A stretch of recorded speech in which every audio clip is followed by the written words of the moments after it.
Hey Julius, I hope you have a warm day like we have here. You know, it's warm. This fan of mine's not working so lekker. I don't know if it's because it's hard. I'm not sure what it's doing.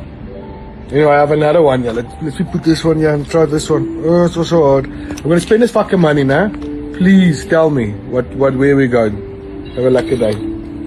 Mr. van Wyk. Who is Mr. van Wyk? Explain how you got to know Mr. van Wyk. Your friend is that Mr. van Wyk that you referred? The awarding of a 360 million rand South Africa Police Force occupational health tender to Muscat Machala was not an error, but a calculated operation involving senior police officials and a criminal syndicate. At the center of this operation stands Mike van Micks, the CEO of Medicare 24 Holdings and Muscat Machala, a businessman whose name is linked to the Big Five cartel. In February 2019, when Medicare 24 Tuasini district was registered, according to official records from the Companies and Intellectual Properties Commission, the new entity listed its address at the Stripping Mall, the exact same location as Van Wysk's Medicare 24 Boegesburg. This shared location at 103 North Rand Road, Barben, serves as the first piece of evidence that the two men were operating in a coordinated partnership long before the 360 million rand deal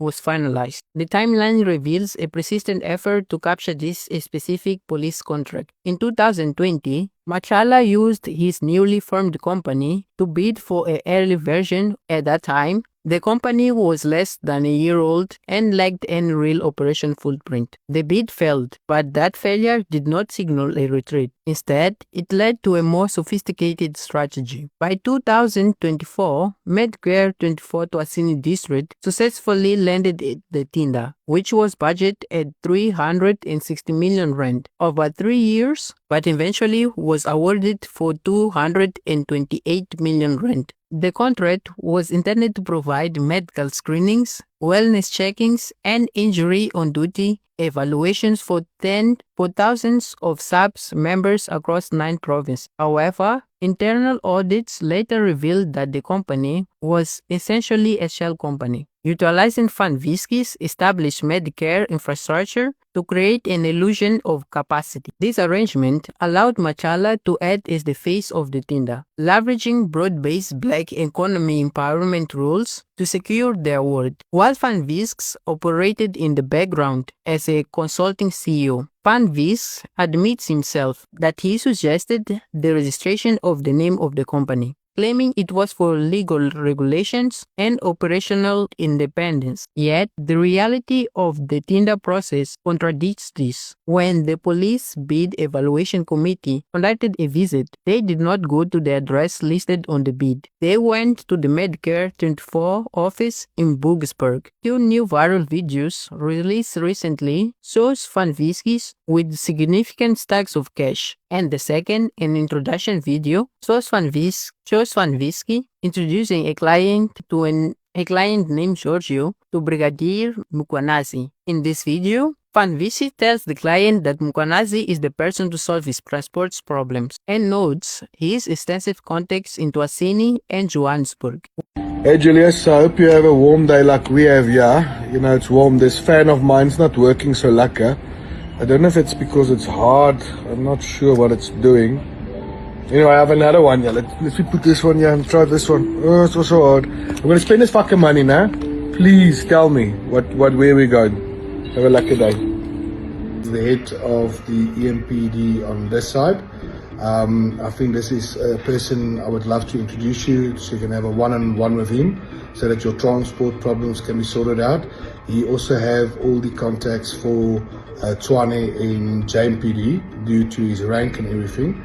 So yeah, I would just like to introduce you to Julius, and then we all can get together and you guys can talk, and it's a good connection. While Mike van Micks claimed these videos are taken out of context and simple lapse of judgment, the public reaction on the other hand is of disbelief and shame, with one user commenting on the video, "You delete, we retrieve." A statement echoed by General Mkwanazi that signals that digital footprints eventually exposes the truth, and other user adding, "The truth will always find a way to get itself out in the open." In response to these revelations, Mike van Micks released a 20-point press statement this Sunday, March 28, 2026, hitting back hard at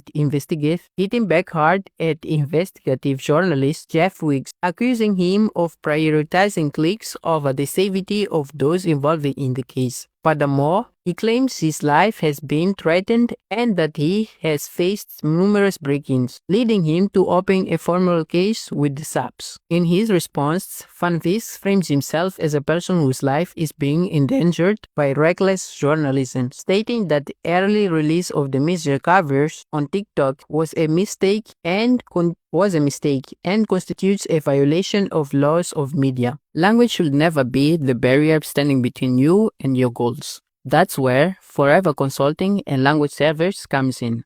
For over 10 years, they have been Mozambique's trusted partner for professional translations, interpretation, and language consulting services, serving clients across Africa and beyond. Whether you need a contract translated from English to Portuguese, a high-stakes meeting interpreted in French, Arabic, or Mandarin, or even support with localization, transcription, or proofreading, Forever has you covered. Visit www.foreverconsulting.com to learn more about it or request a quote today. The investigation into SAP's Tinder scandal has reached a critical stage as the criminal case heads back to court in May. As we wait for the case to be back in the court this May, we need to ask ourselves, is Mike van Micks telling the truth? And most importantly, is the statement released after News 24 coverage true? Leave your comments down below.